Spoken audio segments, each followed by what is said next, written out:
आज की पहल टीवी से दिल्ली से एडिटर और राष्ट्रीय हिंदू शक्ति संगठन दिल्ली प्रदेश के अध्यक्ष जितेंद्र सोनी की रिपोर्ट।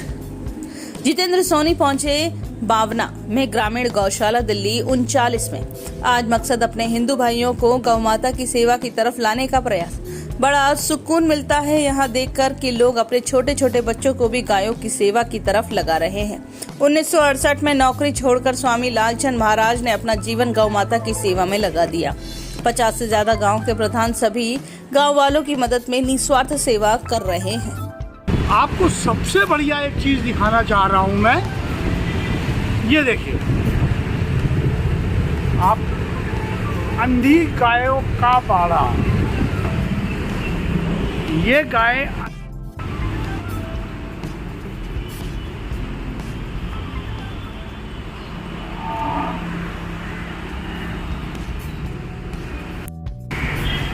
ये आपको दिखाना चाह रहे हैं कि लोग हाथों से अपने शायद कहीं से घास सोड़ के ला रहे हैं और इनको गौ माता की सेवा कर रहे हैं।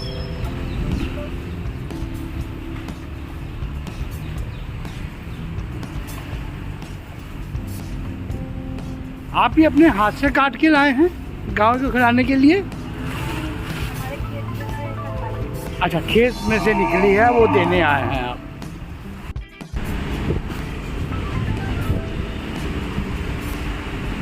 आप देख रहे हैं खुद शायद गायों के लिए घास काट के यहाँ पे लाई गई है और ये इनको यहाँ पर दे रहे हैं। यहाँ की व्यवस्था भी है, लोग अपना आते हैं हर तरह का सामान लेकर और उनको देने की कोशिश करते हैं। सबसे बड़ा अच्छा लगा कि घास जो इनको यहाँ तो नहीं, लोग अपने बच्चों को लेकर आते हैं और दिखाते हैं कि किस तरह से गौ माता की सेवा ही एक भगवान की सेवा है। ये देखिए, छोटे छोटे बच्चों को लोग लेके आते हैं और इसको दिखाते हैं।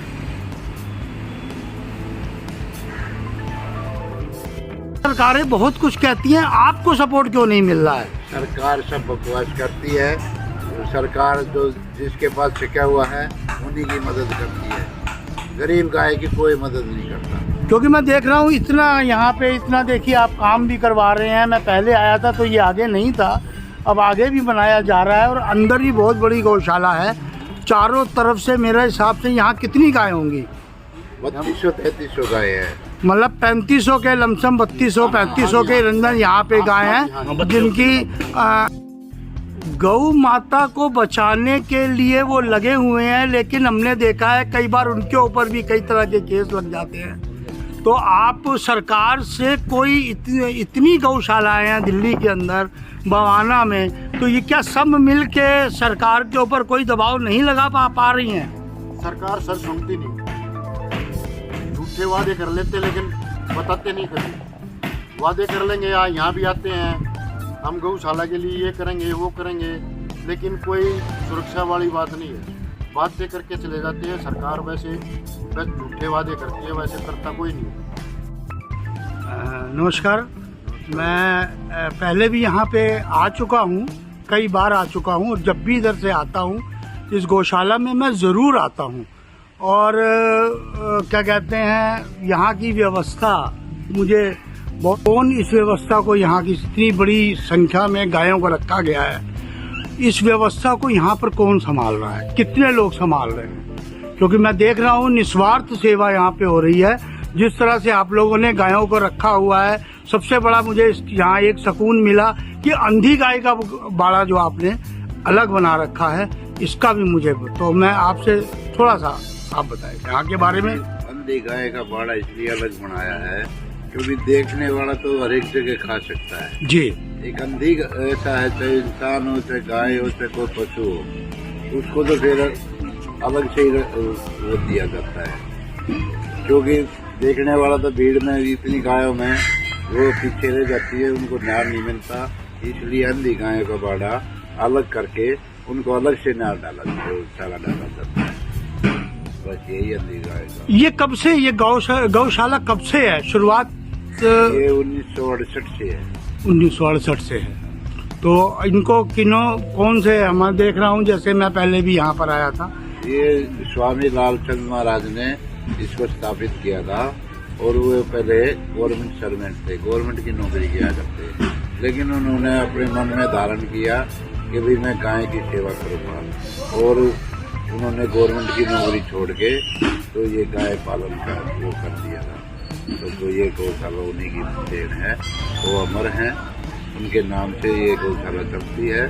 भगवान उनकी शांति दे और बहुत ही अच्छे महाराज है। उनका तो यहाँ तक ये था कि जिसको ये कह देगा बेटा तेरा भला होगा तो पार उतरेगा, तो उनकी मुंह की पूरी हुआ करती, इतने योगी से अपने यहाँ लाकर उसका ट्रीटमेंट करते हैं। अपने काम से निकाल के आप जो यहाँ पर टाइम देते हैं, क्योंकि आप लोग के पास भी अपने अपने बिजनेस हैं, अपने अपने काम हैं, तो वो आप किस तरह से निकालते हैं? ऐसा है सर, जैसे थोड़ा काम होता है भाई, घंटे 2 घंटे का चले जाते हैं, अपना काम करके फिर वापस आ जाते हैं। और मैं तो ये कहता हूँ हर हिंदू को, हर इंसान को गौ माता के सेवा के लिए वो रहना चाहिए, टाइम देना चाहिए। चाहे वो चाहे रोड पे घूम रही है उसको खिलाओ, भाई कहीं सुरक्षित जगह छोड़ो, जैसे गौशाला है कहीं भी है उसको सुरक्षित जगह छोड़ो, गौ माता को ऐसे रोड पे मत छोड़ो, भाई हमारा यही कहना है।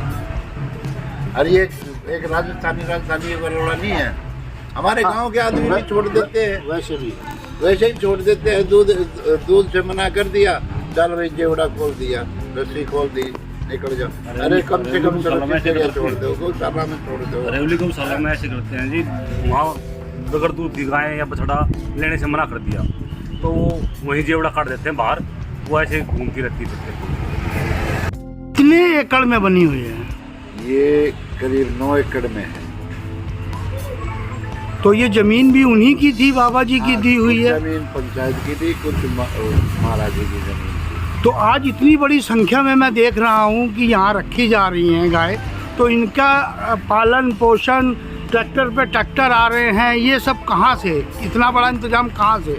ये सब दानियों के, आप जैसे दानियों के उसके हैं, वो हैं दानी दे जाते हैं या गौशाला की सेवा के लिए। क्या दानी इतना दे रहे हैं कि इतनी बड़ी व्यवस्था संभाल रही है, या सब दानियों का है। कितने गांव आसपास के यहाँ पर इनके साथ जुड़े हुए हैं? 40-42 गाँव जुड़े हुए हैं। अच्छा, तो इसमें आप लोग ने मेंबर बनाए हुए हैं यहाँ के, या क्या किया हुआ है? तो एक कमेटी बना रखी है जिसमें हमारे प्रधान जी है और सेक्रेटरी भी है, कैशियर भी है, सब है, 11 मेंबर की वो कमेटी। मैंने एक व्यवस्था यहाँ पर बहुत अच्छी देखी कि कोई 100 रुपये भी दे रहा है तो आप उसकी भी पर्ची काट रहे हैं। बिल्कुल, मतलब ये व्यवस्था मतलब इतनी आप लोग अपना काम छोड़ के, मैं भाई साहब से भी कई बार मिला हुआ हूँ और क्या कहते हैं, मैं देखता हूँ कि शायद मुझे लगता है अपने काम से निकलने। अगर दानी 1 रुपया भी चंदा देता है तो सब गाय माता के लिए देता है। अगर यहाँ जो सेवक आते हैं सब निस्वार्थ आते हैं, कोई भी किसी की तनख्वाह नहीं है, खाली एक लेबर की तनख्वाह है जो हमारे पास 45-50 लेबर काम करती है, उनको तो तनख्वाह देते क्योंकि गरीब आदमी हैं, उन्होंने भी अपना पेट पालना है। बाकी जितने भी यहाँ सेवक हैं कोई भी निस्वार्थ सेवा करते हैं। तो 45 से 50 लेबर की तनख्वाह ही बहुत होती है। हाँ, तो इसकी व्यवस्था भी बड़े आराम से हो जाती है। सब दानी देते हैं। दानी देते हैं। भाई साहब आप कुछ कहना चाहेंगे, क्योंकि मैं पहले भी आपसे मिला हूँ, आप कुछ कहना चाहेंगे? हम तो सभी भाइयों को यही आग्रह करेंगे कि गौ माता की सेवा करें, इससे बड़ा कुछ नहीं है। इससे बड़ा कुछ नहीं।